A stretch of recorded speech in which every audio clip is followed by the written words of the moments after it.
noneho kuko nawe yari amaze kuyamwoherereza ahitamo barira kashi arazimu. Noneho umukobwa ategereza message na message reka da, kandi ubwo message yagiye kuri wa mu agent bari bari kumva message yagiye kuri wa mu agent wa mutwara yanagiye.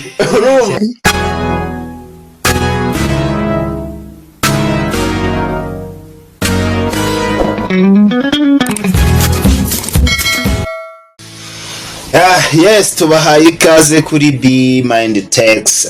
Kakanya wiriwute? Niriwe neza nuko mbona akavura kabaye kenshi. Ariko buriya akavura bari umugisha nta kibazo kabisa. Imvura no umugisha n'imyaka bituma yera kandi muri iyi minsi yari ikenewe cyane. Ne kabisa. Ariko urabona ubu ngubu ukuntu serivisi zo mu Rwanda ziri kugenda neza. Cyane ku bijyanye na technology. Umva ikoranabuhanga rimaze kugira ahantu kore cyane. Ikoranabuhanga ubu ngubu usika abantu bose basigaye bakoresha ikoranabuhanga. Ariko uziko njyewe maze kubibona ku bintu bijyanye n'uburyo wenda kera twakoreshaga amafaranga n'ubu urabona ko harimo itandukaniro cyane. Reba ubu ngubu umuntu asigaye amara ukwezi cyangwa amezi abiri atarakora ku mafaranga ari hadi. Ibyo byo ni bisanzwe. Mperutse kujya kuri banke buriya ubu ngubu ubundi nta bantu bakibikuza. Ubanza ubu ngubu hari akazi kagiye kugenda kabura bitewe n'ikibazo cya technology. Buriya sintekereza ko ubu ngubu aba agent bamwe batanga serivisi z'amafaranga ntabwo bagikora cyane. Nagiye kuzana n'ifaranga koranabuhanga ubwo zuba urumva batarayita bintu biratangaje. Noneho urwego bigezeho buriya maze igihe kinini kabisa mbigerageza ntembera ahantu hatandukanye. Abantu bose basigaye bakoresha ubu buryo bwo kwishyurana amafaranga ari soft kuri telefone boherezanya mobile money guhembwa niko bisigaye bimeze kabisa. Buriya uziko no mu cyaro cya kindi cyo hasi cyane ujya kwishyura ukoresheje uburyo bwa mobile money bigakunda bakakwemerera. Mperutse kumanuka mu ntara nagiye mu rugo natembere mu gakaritsiye iwacu no mu cyaro. Iwacu no mu cyaro rwose mperutse gutembera ndimo mvuga ngo navuze nti kumanutse nta mafaranga mfite ari hafi ubu ngubu ndaza kwikurayo ntabasha kujya nishyura. Ariko byarantangaje nabo basigaye bumva ikoranabuhanga kuko njyayo nagezeyo ndishyura kuri telefone serivisi zose nkakoresha telefone. Ahubwo buri ikintu umuntu asigaye yibaza abari abantu bacuruza wenda ibijumba ibisheke ku muhanda bari abantu nabo ubu ngubu kubishyura kuri mobile money birakunda.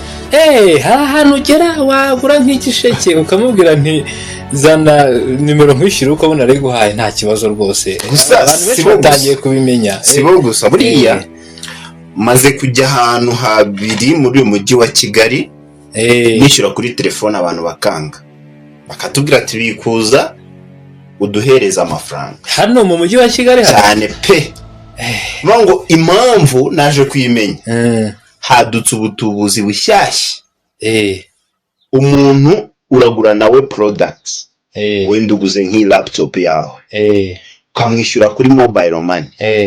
Wagera urabizi ko MTN yazanye bino bintu ngo bya reverse mu gihe wibeshye urahamagara. None we arahamagara kuri MTN akavuga ati nyobeje 350 kuri nimero iyi niyi. MTN gahita yafunga. Narageze ngiye kwishyura rwose nta nubwo nari ngiye kwishyura ikintu gihenze yari sharijeri nari ngiye kugura. Arambwira ati no ntago bishoboka bikuza unyishyure. Ati mobile money barimo baraduteza ingaru. None se ubwo kubyo bintu byaba ari ikibazo gikomeye. Ni ikibazo gikomeye rwose. No MTN wenda iri buze kubikoraho. Banayikorera ubuvugizi simbizi kubera ko urumva ni ikibazo kiri desire uburyo bwo kwishyura wenda kugendana amafaranga twari turi safe uvuga ati n'agafone nibakiba ndakora sim swap. Ariko ubu ngubu hari abacuruzi benshi barangiye gufata umwanzuro wo kutishyurwa kuri mobile money kubera abo batubuzi bari kuza bakagura product yamara kuyitwara agahamagara kuri MTN akabwira ati iyi nimero niyoberejeho amafaranga. Ubwo bivuze ko nk'umuntu ashobora guturuka i Rusizi akaza hano mu mujyi wa Kigali akaba yajya ku mucuruzi akaguraho nk'ikintu, yarangiza yagera Nyabugogo amaze kwicara mu modoka imumanura Rusizi agahita ahamagara amafaranga yanjye ati ndayayobeje. yabroka yose nandi ambwira ati nimero yanjye bayifunze none uranyishyura kuri mobile money gute? Ase buriya nta kindi kintu cyakorwa ku buryo abo bacuruzi icyo kibazo bafite cyaba cyakemuka? Wenda natekerezaga ko bitashoboka kuri Momo Pay, ariko se yo ntiwakwibeshya nimero. Buriya Momo Pay nazo sizigira nimero ku buryo ushobora kwibeshya akajya ku wundi, urumva nayo kuyahagarikisha byakunda. Ahubwo numvaga nka MTN yakora uburyo ku buryo nyine uburyo bwo kohereza amafaranga buba butandukanye n'uburyo ushobora gukora wishyura. Ariko nanone in case uyobeje amafaranga wayabeshya, wakwibeshya uyishyura, wanakwibeshya uyohereza. Ibyo byose aha ngaho rero urumva byaza kugorana. Ubundi ubusanzwe utubuze twari tumenyereye, urabona cyagiye tujya kureba umupira wa Rayon Sport na ndabyibuka turi kureba hariya mu mahoro twahuye n'umu agent ndamwibuka umwe twahuye washobora kuba nabonaga asa n'ufite ikibazo kijyanye uriya mu sister naramwegereye, ubundi bari bamaze kumutuburira 400. Ubundi ukuntu bigenda baza ari abantu babiri. Urose ni nako byagenze ko ngo warambwiye ngo waramuganiriye. Twaraganiriye ko nabonye nyine afite ikibazo avuga ngo nabonaga maybe ko yaragiye kuri RIB. Yarari kujya kuri RIB, nabonaga ari ashaka kujya kuri RIB hari. Ukuntu byagenze rero uriya mu sister ngo abantu baje ari babiri. Baza ari babiri kuri moto. Umwe yari motari, undi aza kubikuza. Ambwira ati mbikurira. Agire inkuru rero kumbi uwari umutwaye nawe ni agent. Ubwo uwari umutwaye yari umu agent. Yari afite sim card y'aba agent. None wa wundi uje yari umusore mwiza kabisa, ubona ari umusirimu, nta kibazo ko gusaba. Abatuzi ba hano muri Kigali baba bari smart. Ntagatinya kuza yashyizemo agakote. Abwira ati mva nkubwire mbikurira 400. Urabiza aba agent akubwira ati saba kubikuza. None undi arasaba. Asabye kumbe wa wundi umuri inyuma we abazinimera agahita yishyiramo byihuta, atanga wa mu agent kohereza kaga prompting ka message ko kwemeza ko ushaka kubikuza. Yego, none ahita bikuza. Ubwo bivuze ko abo bantu babiri bari baziranye ku icyo gikorwa. Bari baziranye ku icyo gikorwa.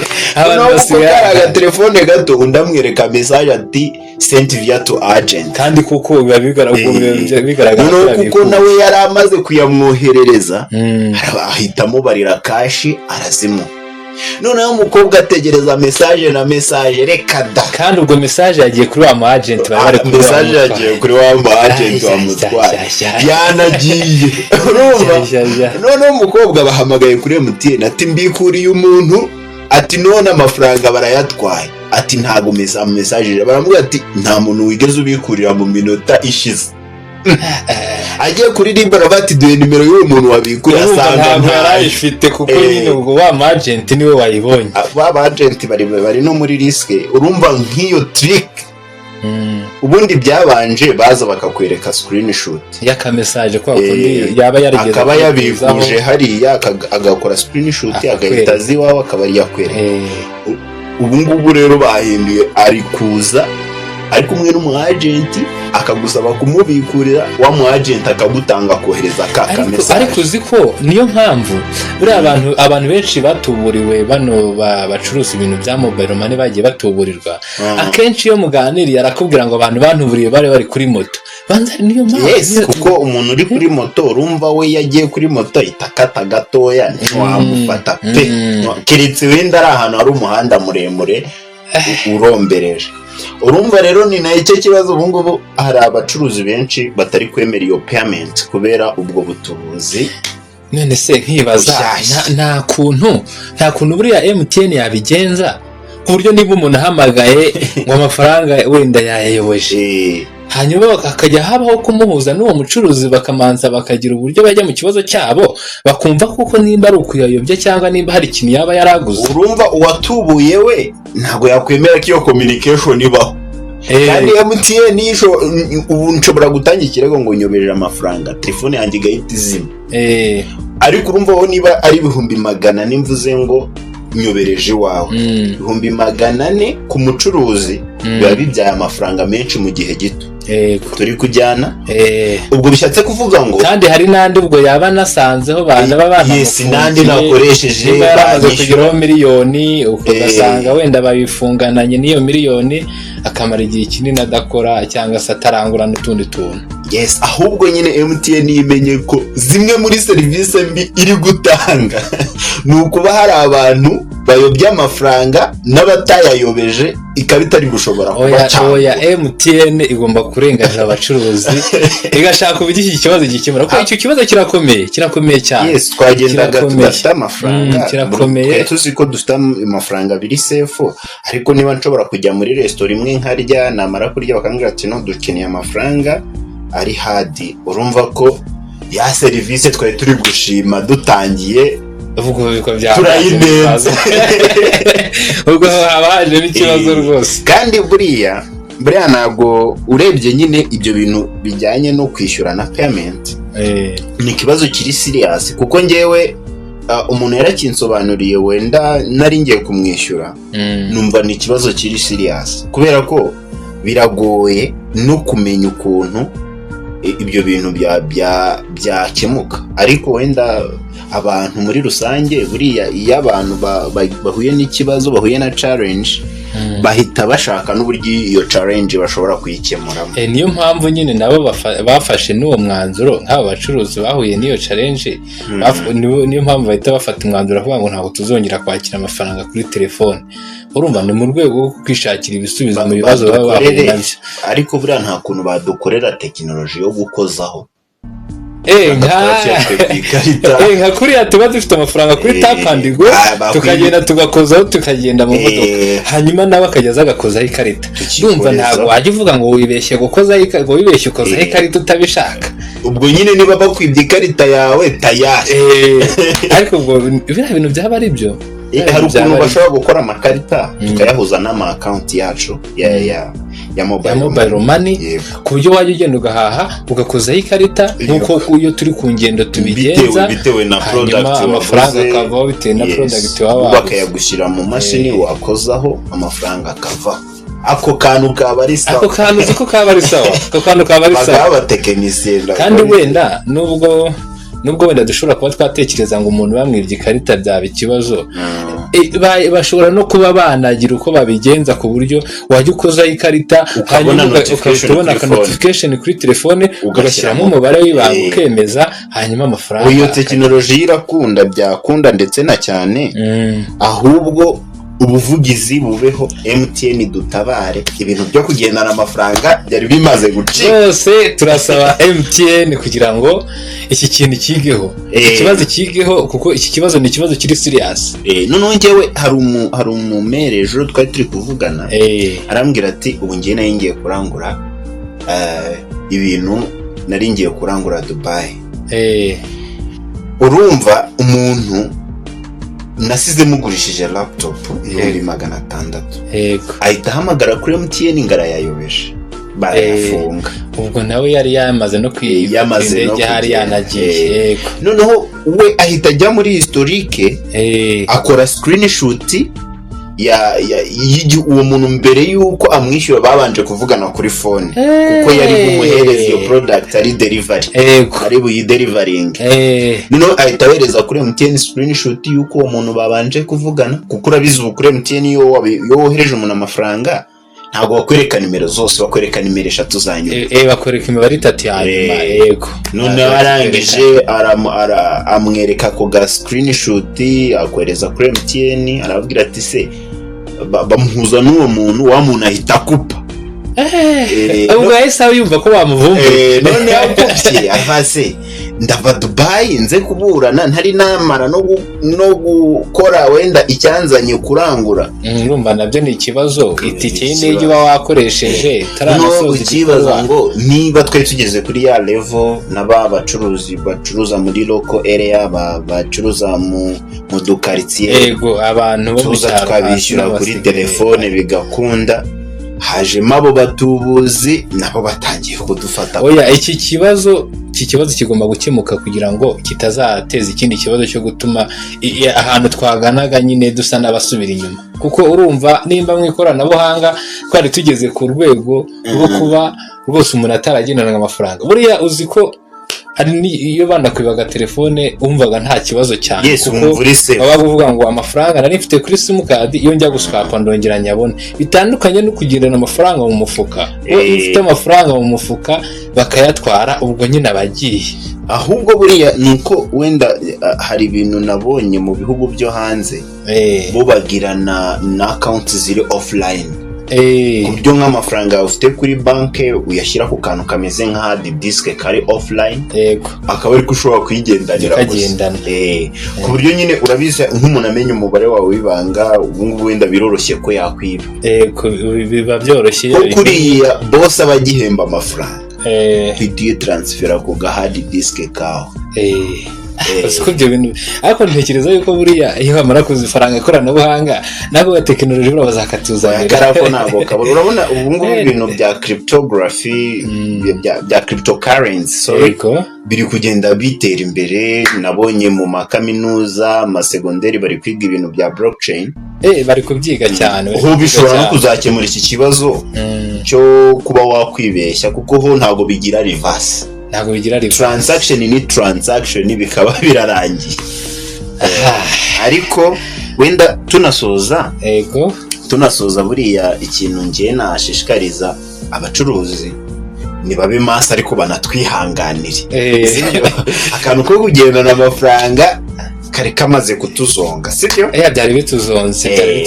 Hanyuma none MTN nayo MTN wenda nagigire bibera, ariko MTN dufashe nayo idushakira uburyo bwa security abacuruzi barenganurwe. Oya, ndatekereza nabo bari kutwumva kuko ndakeka impande z'igihugu hose baba badukurikiranye cyane 5 kuri 5. Bura MTN rwose arimba ndavuga ngo MTN wowe sinzi ukuntu buranda bivuga, ariko cya Momo Pay kiraturembeje, ariko rwose MTN mudufashe iki kibazo gikemuke. Hato ejo bundi mutazajya mubona umugani abantu bishyura kuri Momo Pay mwafunga. Usanzwe yari gutanga service nziza, yari gutanga service nziza, ariko kano kantu gashobora gutuma abantu bagabanuka, abantu bishyura kuri Momo Pay. Wakoresha iki?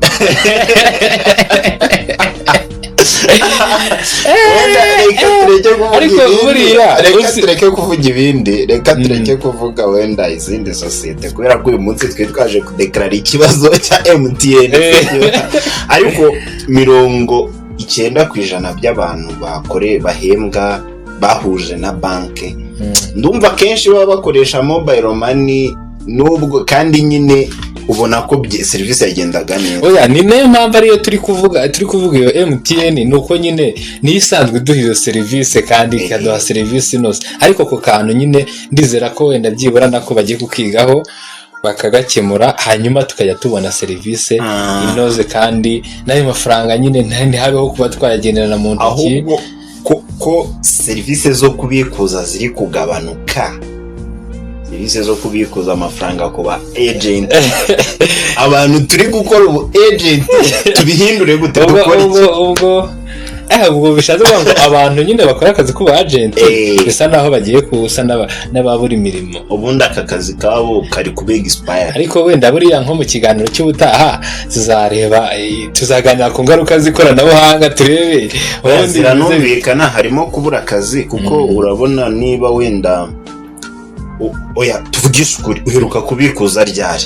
Wenda habe kuri banke, habe ku cyuma, habe ku giti cyawe wowe ubwawe, uheruka kubikuza ryari? Kera cyane urabona ubu turi muri 2026 ariko ushobora kuba mperuka nko kubikuza nko mu kwa gatanu k'umwaka washize. Uheruka kubikuza utakigira amafaranga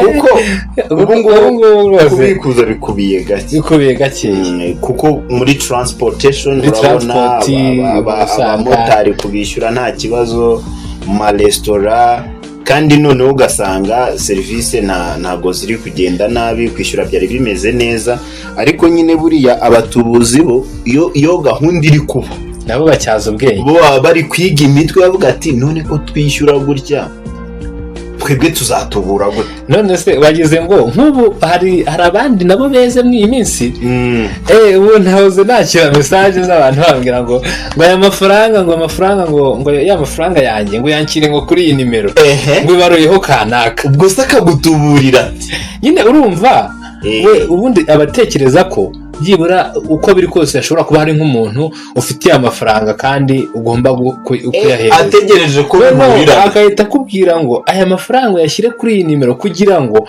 nimba hari umuntu ufitiye amafaranga ngo arufitanye gahunda uhita uvugana ubwo niwe ugiye kugira ute ariko uri kunyaka amafaranga. Ibyo ngibyo mbise mbyumva neza. Urabona majority y'abantu dufite abana ku ishuri kandi hafi ya bose ntibemerewe telefone keretse abari muri kaminuza.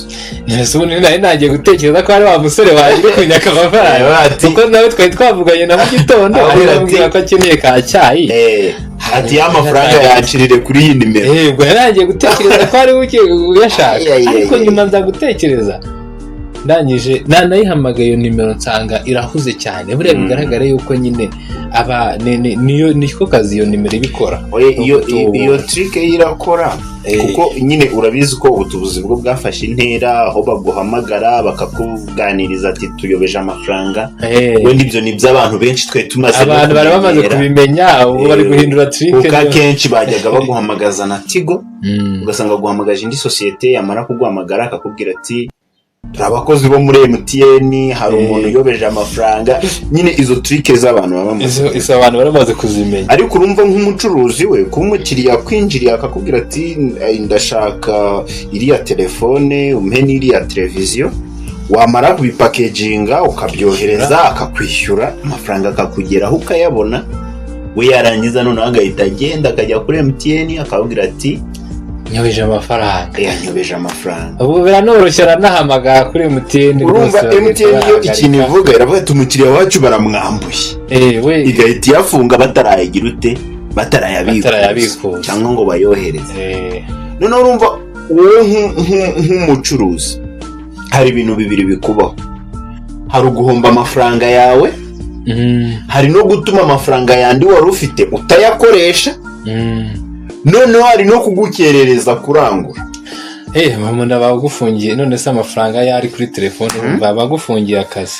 Ubu ngubu iki kibazo wenda kiri na serious kandi kiri hagati y'abacuruzi n'abishyura, kuko ngewe niba uyu munsi nshobora kujya kwishyura umuntu akambwira ati nimero bayifunze, n'ubundi urumva ntabwo ari bwongere gukomeza kwakira amafaranga kuri ya nimero bafunze, ahindura nyine kandi noneho dufite n'ingeso akenshi yo kwishyura umuntu tutamubashije. Waba uzi ko ufite nimero yiwe ugahita wishyura ukamubwira nti nayashyize kuri ya nimero, ugahita umushyiriraho rwose ukikomereza. Reka wenda dusoreze ahangaha, turaza kureba muri comment section, ariko abantu baduteze amatwi benshi iki kibazo bahuye nacyo, ndetse ntekereza ko ubu ngubu gishobora no kuba gitangiye kugera muri RIB, kuko hari abantu benshi bamaze kujya gutangira ibirego y'amafaranga ya kibazo kiri serious. Reka twizere ko mu minsi mikeya nacyo tuzabona solution, kubera ko u Rwanda rwo mu gutanga serivisi yo gukemura ibibazo by'umuturage, wibuke ko gahunda ari uko umuturage ku isonga. Ahubwo mbonereho no kubwira abantu badukurikiye mube maso, abantu mudukurikiye mube maso, uko nyine uko ikoranabuhanga rigenda rizamuka n'ubutubuzi nyine bugenda buzamuka. Abaskama bagenda batyaza ubwenge bigendanye no ikoranabuhanga. Urambwiye ngo ninongera kubona ka message kambwira ati nyoherereze y'amafaranga kuri iyi nimero, ujye banza uhamagara nuko banza nkamuhamagara amazi ati ese ni wowe nkwere, ariko hari ubundi butubuzi ntari nkubwiye. Hari ubutubuzi bwo kukwiba nka WhatsApp yawe. Ako kantu bamara kukwiba WhatsApp yawe barangiza bakareba abantu mu chatting, akababwira ati nyohereze 15, nyohereze 20, akabahereza na nimero. Urumva niba wenda ufashe nka simu ka telefone yawe WhatsApp ukabona nakwandikiye ati ubu nciriyeho 30 nk'umuntu twirirwana dukorana ndora hano muri studio umuvandimwe wabona agacupa mu kabari akaba akeneye ko ashobora no kuba wenda ari no kwishyura bikanga cyangwa se noneho wowe nyuma wamuhamagara ati byabicera ati bihema ugasanga wa muntu yagiye ku bantu mu chatting bose abasaba amafaranga. Urumva rero ibyo butaha wenda tuzabifatira umwanya tubiganireho turebe ku bijyanye n'ama social media, ibintu bijyanye n'uburyo n'ubusukama aboneka ku ma social media. Urumva dukoresha ama Instagram, Twitter na za Facebook na za WhatsApp. Tuzarebera hamwe ese ubusukama bubonekaho hariya kuko buriya buba bunazwi n'abantu. Social media ni bwinshi, buri popira byitwa phishing, bari abantu batwereza link ngo kandaho ngo bigende gute. Yes, bira bintu tuzabivugaho. Hari igeze ngo kandaho ngo ubone ngo megabyte ngo ibihumbi 5 sharing ngo group zinga bira bintu nabyo tuzabifatira umwanya tubiganireho kama, ariko tuzabiganiraho kubera ko icyo Bimani Techs ibereyeho ni kuganira ku bintu bijyanye na technology, ndetse tukakubwira na risk ushobora guhura nazo, ndetse n'uburyo ibintu ushobora kubikora. Iyo guidance kwereka niba nshaka gukora iki nagikora, ndetse tunabwira abantu bamaze gukora subscribe n'abantu bakunda kutwumva bajye muri comment section niba hari technology bashaka ko tuganiraho cyangwa kubereka uko ikora, batubwire ubundi tuze tubafashe ku buryo utagira cya kibazo kiri technical cyangwa se. Wavuze ku bantu bamaze gukora subscribe, ariko n'abatarakora subscribe bayikore kugira ngo babashe kujya babona ibintu bijyanye n'ikoranabuhanga. Bakande rwose, bakandeho rwose, ni ingenzi cyane. Barakoze cyane kudutega amatwi. Ciao ciao, turi kumwe rwose kabisa.